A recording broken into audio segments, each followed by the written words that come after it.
लग्नाचे दागिने म्हणजे श्रीमंत पेशवाई दागिने, नाशिकचे सुप्रसिद्ध सराफ मयूर अलंकार सराफ।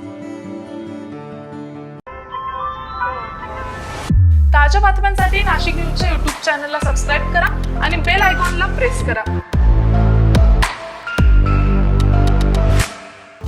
त्र्यंबकेश्वर मंदिरामध्ये तात्काळ दर्शन योजनेला भाविकांचा प्रचंड प्रतिसाद मिळताना दिसतोय। एकाच दिवसात लाखोंची तिकीट विक्री झाली असून 4 दिवसांमध्ये कोट्यावधींच्या काळा बाजाराला आळा बसल्याचं दिसून आलं। त्र्यंबकेश्वर येथे सुरू करण्यात आलेल्या अतितातडीच्या दर्शन योजनेला भाविकांचा उत्स्फूर्त प्रतिसाद मिळतोय। एका दिवसात तब्बल 20 लाख रुपयांची तिकीट विक्री झाली असून 836 भाविकांनी तात्काळ दर्शनाचा लाभ घेतलाय।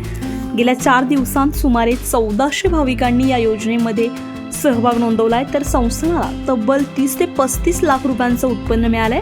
2,500 रुपयांच्या या विशेष दर्शन योजनेला भाविकांकडून मोठा प्रतिसाद मिळतोय। भाविकांसाठी मंदिर प्रशासनाकडून विशेष सुविधा देण्यात येत आहेत। यामध्ये बिस्किट आणि पाण्याच्या बाटल्यांचं वितरण करण्यात आलंय। 4 दिवसांत सुमारे 60,000 भाविकांना या सुविधांचा लाभ देण्यात आलाय। या संदर्भात त्र्यंबकेश्वर संस्थानचे विश्वस्त कैलास गुले यांनी काय म्हटलंय ऐकूयात। नमस्कार।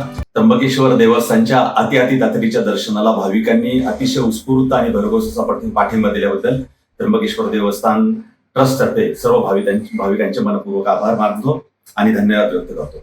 सगळ्यात महत्त्वाची गोष्ट अशी की गेल्या 4 दिवसापासून अति तातडीचं जे काही दर्शन त्र्यंबकेश्वर देवस्थानने 2500 रुपये घेऊन सुरू केलं होतं। साधारणतः 4 दिवसामध्ये 1400 भाविकांनी यामध्ये सहभाग नोंदवून साधारणतः 30 ते 35 लाख रुपयाचा गोळा झालेला आहे। आणि सगळ्यात महत्त्वाची गोष्ट, प्रत्येक भाविकाला म्हणजे जे धर्मदर्शन असेल किंवा 200 रुपयाचं दर्शन असेल, या प्रत्येक भाविकाला मंदिराच्या प्रांगणामध्ये शिरण्यापूर्वी पाण्याची बाटली, बिस्किटचा पुडा देण्यात आला। मध्ये पण काही जर लागलं तर पाण्याची बाटली आणि बिस्किटचा पुडा जे काही आहे त्याच्यात देण्यात आलं। साधारणतः याच्यामध्ये 60,000 भाविकांना या 4 दिवसामध्ये याचं वितरण सुद्धा करण्यात आलं। त्याच्यामुळे देवस्थानी चालू केलेला हा उपक्रम अतिशय चांगला पार पाडलेला आहे। याच्यामध्ये देवस्थानचे आमचे पुरोहित संघाचे सदस्य असतील, आमच्या पुरोहित संघाचे प्रतिनिधी मनोज ठेटे यांनी याचं पूर्ण नियोजन करण्यासाठी देवस्थानाला अतिशय चांगला पाठिंबा या ठिकाणी दिलेला आहे। याच्या व्यतिरिक्त इतर जे काही देवस्थानचे घटक आहे, जसे तुंगार ट्रस्ट असेल किंवा बाकीचे आमचे सहकारी असेल, यांनी सुद्धा फील्डवर उभं राहून याच्यामध्ये हा उपक्रम पार पाडण्यासाठी अतिशय चांगलं मदत दिली आहे, अतिशय चांगली मदत केली। आणि एकंदरीत याला मिळालेला प्रतिसाद पाहता भाविकांना हे दर्शन निश्चित आवडले असं मला वाटतं।